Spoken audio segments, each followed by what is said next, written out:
और एक तरफ हिंदुस्तान की सरहदों को टेरर फ्री रखने के लिए सेना और सुरक्षा बल पूरी मुस्तैदी से डटे हैं, तो वहीं पाकिस्तान में मुनीर के सुपर लीडर बनते ही आतंकियों की लॉटरी निकल गई है। पाकिस्तान के कोने कोने में जैश और लश्कर के आतंकी सीना तान कर घूम रहे हैं, भाषण दे रहे हैं, तकरीरें कर रहे हैं।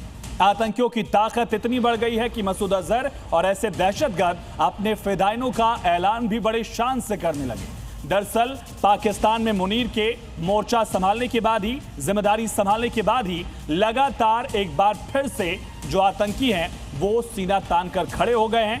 भारत में फौज मुस्तैद है, बॉर्डर पर सख्ती लगातार दिख रही है, लेकिन जिस तरह से मुनीर का वरदहस्त वहां के आतंकियों को एक बार फिर से दिख रहा है, तो उसके बाद से कई सारे सवाल भी खड़े हो रहे हैं कि एक भिखारी मुल्क जो है, जिसके पास अर्थव्यवस्था संभालने तक के पैसे नहीं है, वो किस तरह से आतंकियों को पैसे बांट रहा है। नापाक मुल्क का आतंकी प्लान, मुनीर की टेरर ब्रिगेड एक्टिव, लश्कर के आतंकी मरने को तैयार, जैश दहशतगर्द चले जहन्नुम के रास्ते। पाकिस्तान और दहशतगर्द ये दोनों एक ही सिक्के के दो पहलू हैं।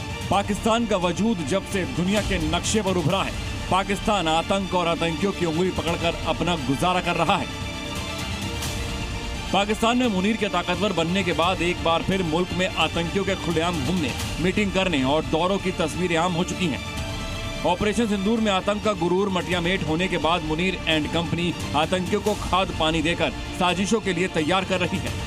अब आपको सबसे पहले मुनीर की आतंकी ब्रिगेड का सुसाइड प्लान बताते हैं। पाकिस्तानी साजिश के प्रमुख अड्डे जैश ए मोहम्मद के सेंटर से चीफ मसूद अजहर का एक ऑडियो सामने आया है, जिसमें वो ये कहता सुनाई दे रहा है उसके पास हजारों सुसाइड बॉम्बर हैं जो किसी भी वक्त हमला करने के लिए पूरी तरीके से तैयार हैं। आतंकी संगठन में शहीद होने की होड़ लगी है और हर आतंकी कह रहा है कि पहले मुझे भेजो।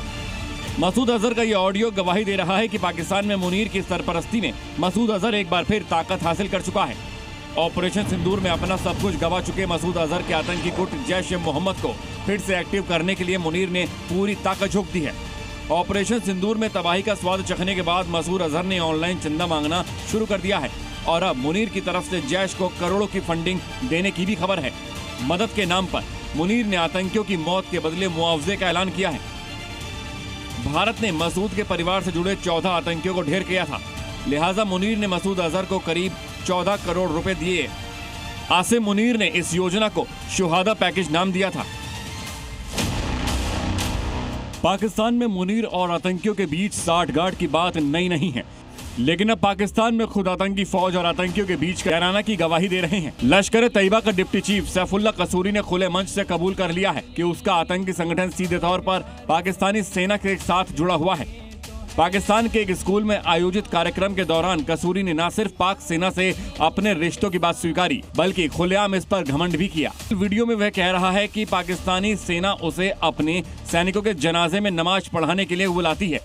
उसने ये भी दावा किया है कि भारत उसकी मौजूदगी से डरता है। एक घोषित आतंकी का इस तरह बच्चों के स्कूल में भाषण देना पाकिस्तान की सोच और नीयत दोनों की पोल खोल रहा है। आपको बता दें कि पहलगाम हमले का मास्टरमाइंड लश्कर का डिप्टी चीफ सैफुल्लाह कसूरी ही है। खुफिया एजेंसियों के मुताबिक सैफुल्लाह कसूरी पाकिस्तान के पंजाब प्रांत का रहने वाला है और लश्कर तैयबा के लीडर हाफिज सईद का सबसे भरोसेमंद सहयोगी है। सैफुल्लाह को जम्मू कश्मीर के पुंछ राजौरी इलाके में लश्कर के आतंकी गतिविधियों का मेन हैंडलर माना जाता है।